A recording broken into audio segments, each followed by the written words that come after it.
Hi everybody, I'm Bree the Plant Lady, checking in with an early April weekly garden tour. Today is incredibly windy, which is why I'm here in the greenhouse right now. And fingers crossed the forecast is accurate. It says we have a 95% chance of rain tomorrow, which we desperately need because it has been so hot. We've already exceeded 90 degrees the first week of April. And the last system that we had, we got less than a quarter inch of rain. So we've been dragging hoses and running sprinklers, and pollen is off the charts. And this is such a gross time of year, even though I love it. I love the increased daylight. I love how fast all the plants are growing. The dust is driving me crazy. Saying that as I'm here in the greenhouse and realizing everything, including the table, needs a good rinse off.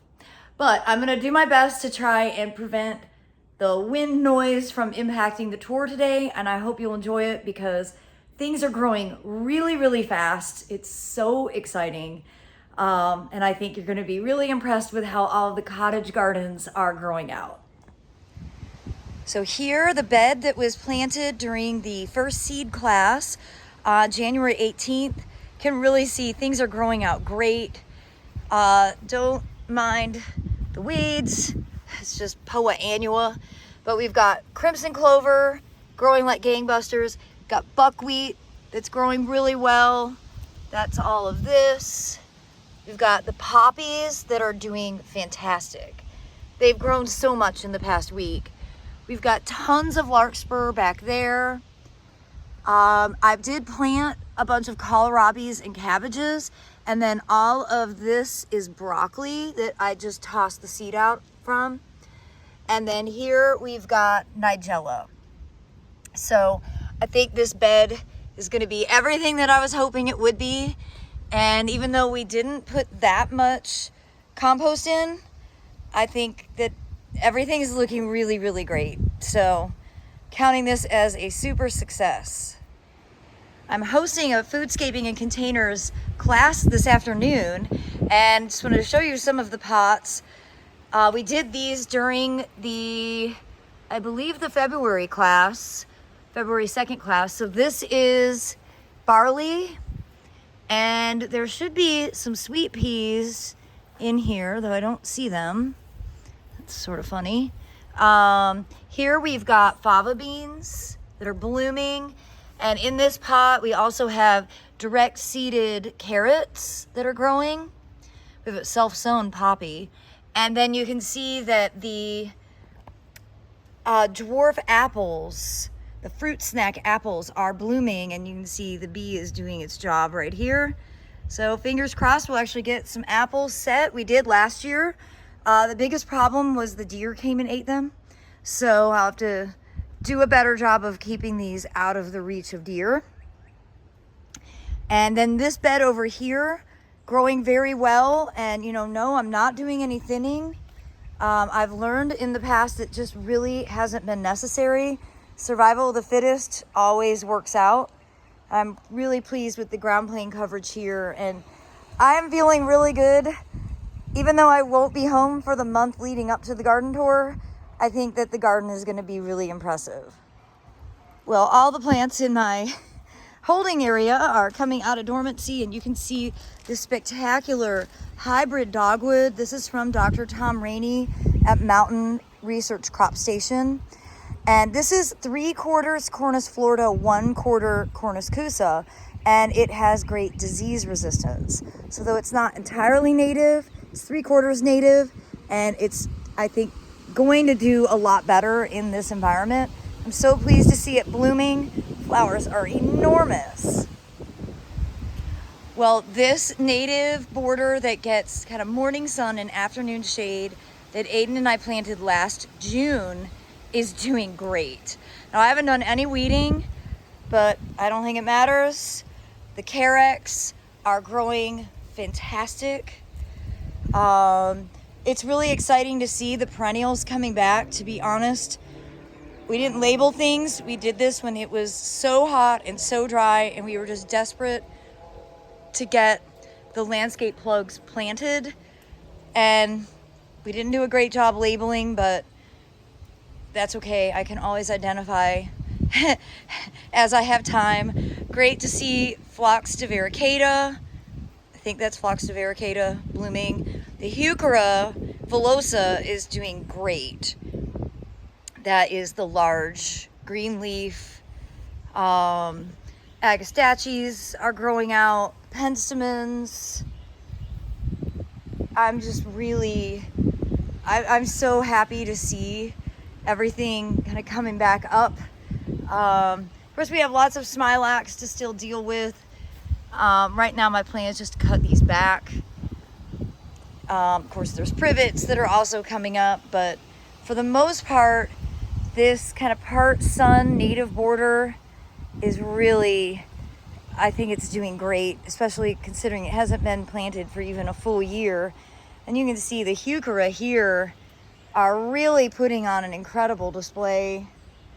And I need to cut that stupid privet down so that this beautiful rhododendron gets all the attention that it deserves.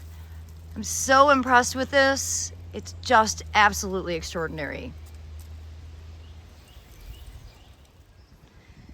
Of course, there's plenty of weeds, but it's okay. They can be walked on. I do need to spend some time in the next 2 weeks. I leave for Tasmania 2 weeks from today. So I have a couple more trips still ahead of me in between now and then. Just North Carolina trips, but I do need to get the Velcro weed out as best as I possibly can. So in our class today, we're gonna do a demonstration of how to plant potatoes. We're gonna use these as our potato pots. I'm excited for that. We do have Airbnb guests today, so part one of this weekly tour is just gonna be of the White House gardens, so I don't want to disturb our guests. It's just so impressive how much things have grown in the last week, and partially because of running sprinklers. It is so dry. I am really keeping my fingers crossed that we get some substantial rain. I can't believe how much the rye has grown in a week. It's really starting to show as a clump. All of the poppies just continue to grow. The larkspurs are actively bolting, and you can already see some flower buds forming. My big goal for this week is to clean up this bed. I'm gonna spend some real quality time getting it weeded, getting it mulched, making sure that the edge is properly identified, because this bed's driving me crazy. So we won't look at it too closely.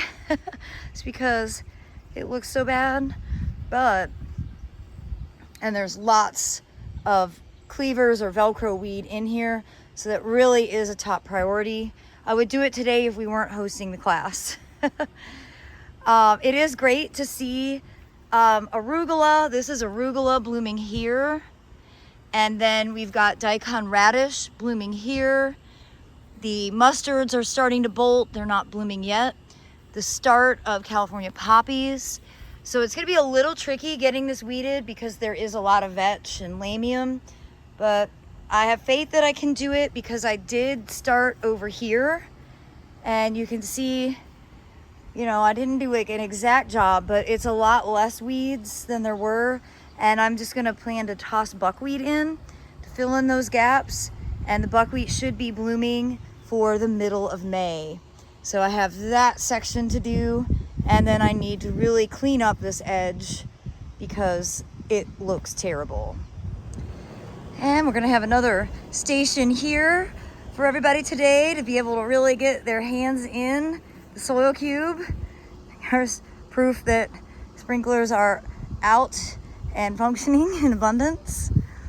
And as we come here to the front gardens, you know, I've been watching kind of impatiently to see what is leafing out and what might in fact actually be dead. And Aiden and I were having the discussion, is it dead because of fire? Which is fine, then we don't need those plants because I want to keep burning. Or is it dead because of drought? And yeah, it's I don't totally know how to figure that out. I'm not gonna do cutbacks yet. Yeah, I probably am. I'm gonna do cutbacks, yeah, this week. I think Fothergilla isn't meant to be burned. And like this side where Muhlenbergia, we burned the Muhlenbergia, you can see that the Fothergilla is dead. So it's coming back from the base, but maybe need to rethink having Fothergilla out here. I'm noticing a really bad weed that's pretty well established in here. And this is a huge problem because it runs, it has these long rhizomes, and yeah, it colonizes. And to be honest, I probably should spray this with herbicide because pulling it is really ineffective, which is unfortunate. Looking here, and like that's what the viburnum should look like. It should be blooming. We've got this one and that one that you can see they're coming up from the base, but the stalks are dead. Same thing with these spireas. Got to cut all those down. They're flushing back out from the bottom. So there's some work to be done in here. Nothing that's, you know, incomprehensible, but it's definitely a learning experience. And you do remember, I didn't build these initially with the intention of burning, so I didn't choose the right plants. You know, that's just the bottom line. I've changed my mind about how I want to manage these a year and a half in, and that might not be the best strategy. I am pleased to see poppies are germinating and growing in this area where we removed the sod, and I really need to get this grass out. I just can't believe that I let this go for so long. And then over here, I'm really pleased with the poppies germinating again in that bed extension. Things are coming back to life pretty well here. The cephalanthus are always the slowest, and I'm glad to see that there is some proof of life popping up right here. Get that to focus. But I'm not worried. I don't think the cephalanthus is dead, although that tip certainly was. No, it's green. It's just breakable. So, for the most part, I'd say these beds are in pretty good condition. Again, I'll come through and do some kind of final weeding and cutbacks to clean up before I go out of town. I love all of these daffodils that are in full bloom. I just think they are so charming, and yeah, it's spring. There's no denying it, and this is definitely the year that these native perennials are leaping.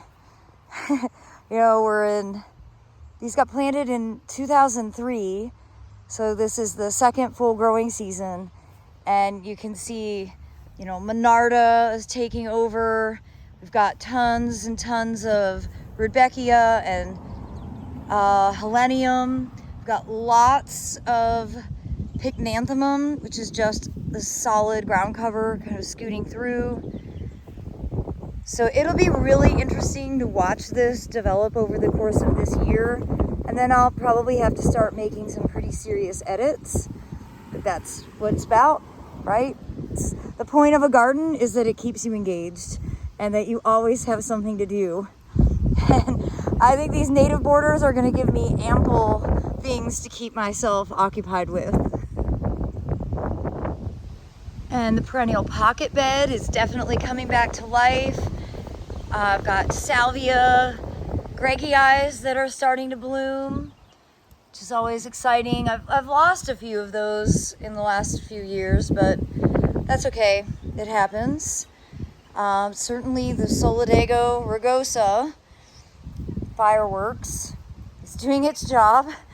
And I was at a wonderful conference yesterday in in McDowell County in Marion, North Carolina. And the discussion really was like, British people aren't offended by North American native plant spreading, so why are we? And it's like, just take a shovel to it and edit it.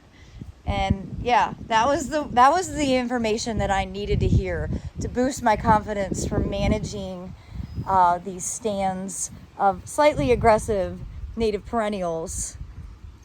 I don't want the Solidago to overwhelm the Muhlenbergia, you know, so I'm gonna go ahead and I'm gonna do my best. I may not get to it until after I get back, just based off of the realistic schedule that I have right now. But it's now something that I'm feeling more confident about, and I'm not just gonna let Solidago overwhelm this entire bed. But I did want to show you that the California poppies are really starting to put on a show. Look at all of those open flowers, and there's so many flower buds to come.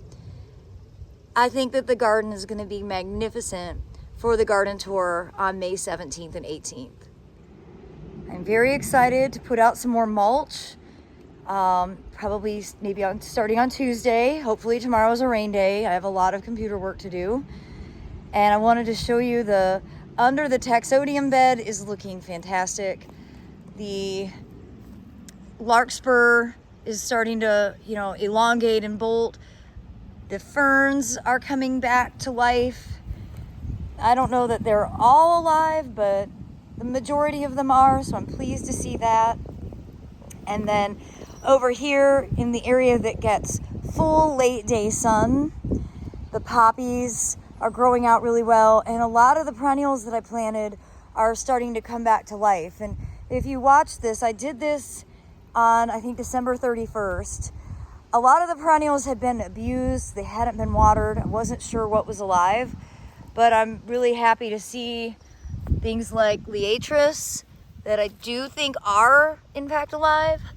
I think that's Liatris. I might be wrong. Didn't do a good job labeling. Go ahead and acknowledge that.